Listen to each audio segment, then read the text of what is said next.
Bonjour à tous.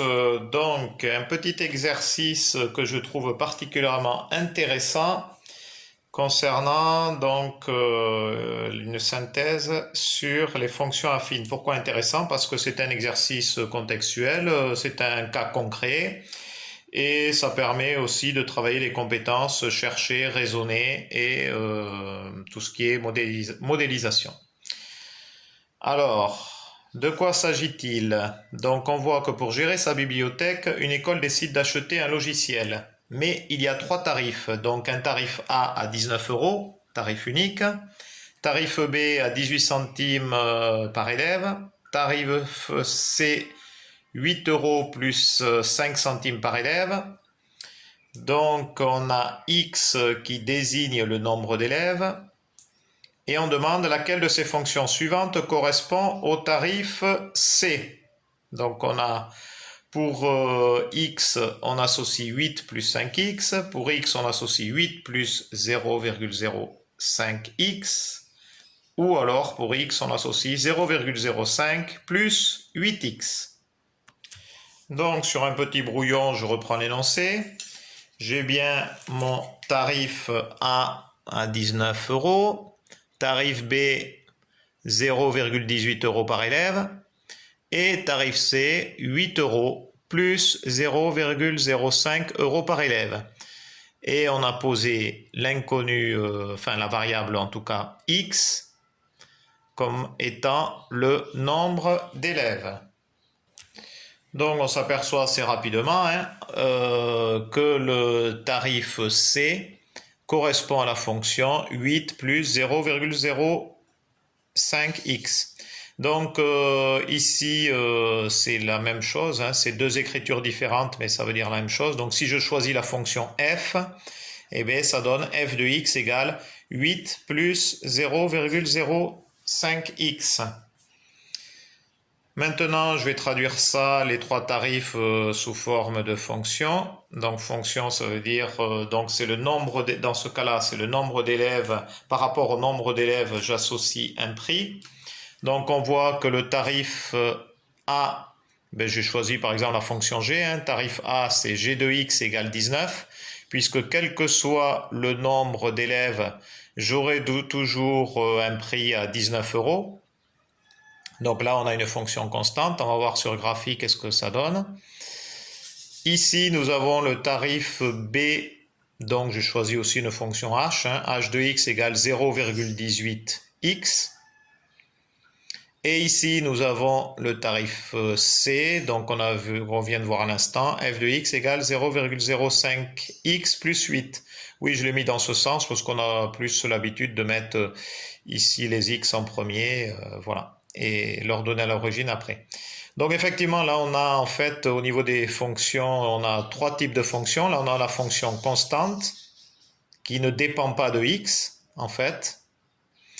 Ici on a une fonction affine, mais plus particulièrement, donc le cas particulier c'est une fonction linéaire, puisqu'on s'aperçoit qu'ici il y a plus 0. Plus 0, il n'y a rien quoi. Donc les fonctions affines, je vous rappelle, elles sont de type ax plus b. Dans ce cas-là, le a égale 0,18. Et le b, il n'y a rien, donc le b égale 0. Donc h de x est une fonction linéaire. Et là, on a f de x égale 0,05x plus 8. Donc on a bien une fonction affine avec le coefficient a qui est de 0,05 et b qui est égal à 8, l'ordonnée à l'origine. Coefficient directeur 0,05.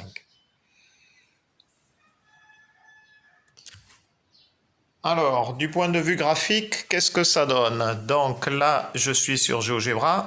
Ici, on a bien notre repère orthogonal avec ici l'origine du repère, l'axe des abscisses, l'axe des ordonnées. Donc sur l'axe des abscisses, on va lire le nombre d'élèves.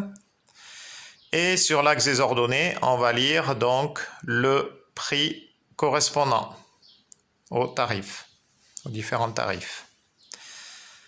Alors, qu'est-ce qu'on peut voir ici? Donc, on peut voir ici, regardez ici, là, on a donc la droite en rouge, là, c'est le tarif B. On s'aperçoit qu'effectivement, c'est une fonction linéaire, vous voyez, qui passe par l'origine, ici. Donc le tarif B, c'est la fonction h de x égale 0,18x, avec x le nombre d'élèves.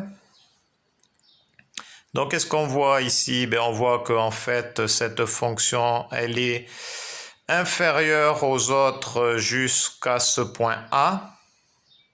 Donc ce point A qui a pour coordonnées 61,54 et 11,08, ça veut dire qu'à partir de 61 élèves, entre 0 et 61 élèves, ce tarif B est le plus intéressant. Ici, on voit, j'ai mis un point B. Donc ce point B qui est l'intersection entre le tarif B et le tarif A. Donc là, on voit qu'à partir du point B, à partir de 105 élèves, c'est le même prix entre le tarif B et le tarif A. On est à 19 €. Ici, on va lire 19 €. Ce point D, je ne sais pas à quoi il sert. Je ne sais pas, je vais l'éliminer. Effacer. Voilà. Donc, l'énoncé nous demandait... Il nous demandait, hop, où il est? Oui, à partir... Quel est le tarif le plus intéressant pour une école de 209 élèves? Donc 209 élèves, voilà, j'ai placé mon point E ici, là, qui a pour abscisse 209 et pour ordonnée 0. Et pour arriver à lire donc les différents prix en fonction des différents tarifs. Donc, ce que j'ai fait, j'ai tracé donc une droite passant par E et parallèle à l'axe des ordonnées. Et ensuite, je vois au niveau de l'intersection, donc j'ai l'intersection ici, ce qui fait que je peux lire donc là combien, là ici j'ai le point F, qui correspond à 209 élèves et qui nous permet de lire sur l'ordonnée, donc de voir que pour 209 élèves, ça va me coûter 18,45 € pour le tarif C. Donc hop, je vais le prendre ici, comme ça on y verra mieux. Ça c'est le tarif C. Donc c'est la fonction f de x égale 0,05x plus 8. Ici, la fonction constante, là,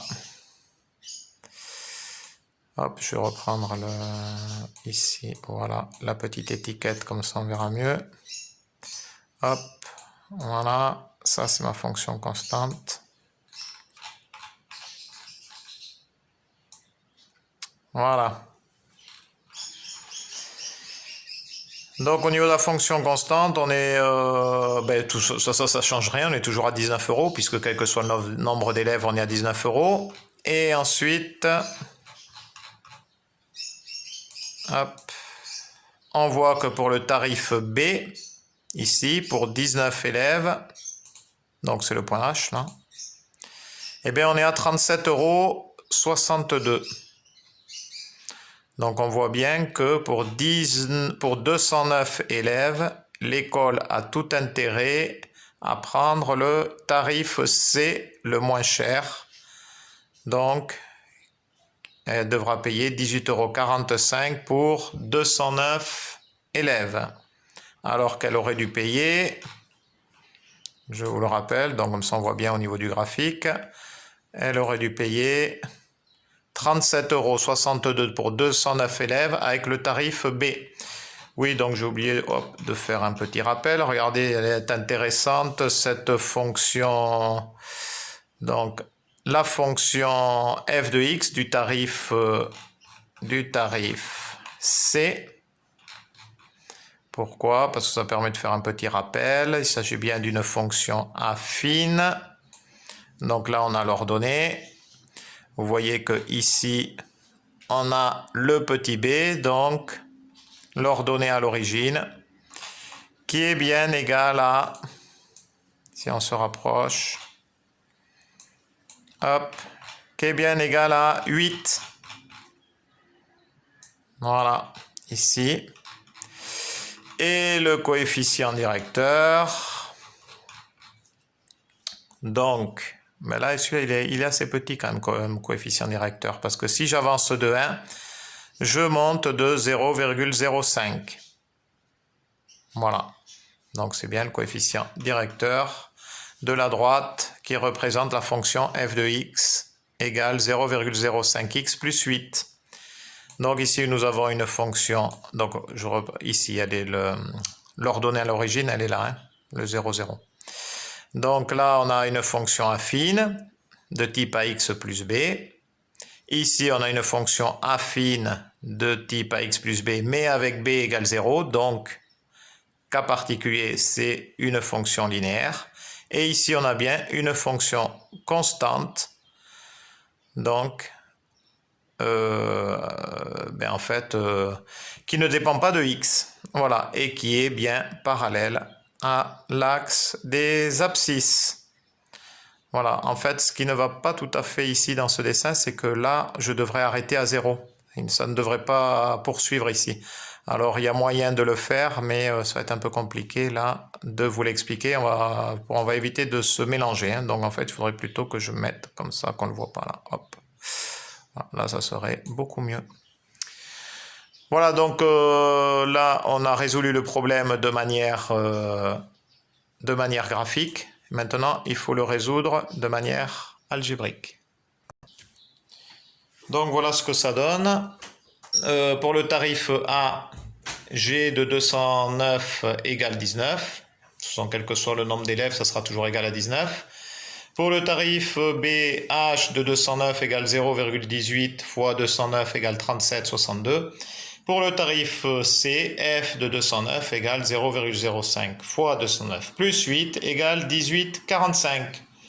Donc, voilà ça confirme comme quoi il s'agit bien du tarif C. C'est bien le tarif C le plus intéressant pour 209 élèves puisque l'école paiera 18,45 € alors qu'elle aurait dû payer 37,62 € avec le tarif B et 19 € avec le tarif A. Bon, ces deux-là, ils sont assez proches, mais en tout cas, pour répondre à la question, c'est bien le tarif C le plus intéressant pour, je dis bien, pour 209 élèves. Voilà, donc il s'agit d'un exercice assez classique. C'est un exercice complet pour quand on aborde les fonctions affines, qu'il faut savoir faire et refaire. Écoutez, bon courage pour ce confinement qui dure. On se reverra, écoutez, peut-être début juin, ou fin mai en tout cas. Pour l'instant, je n'ai aucune nouvelle. Et j'espère que vous aurez pu bien travailler pendant ce confinement. On reprendra un petit peu tout ça. N'hésitez pas à poser des questions. À bientôt. Adi chat.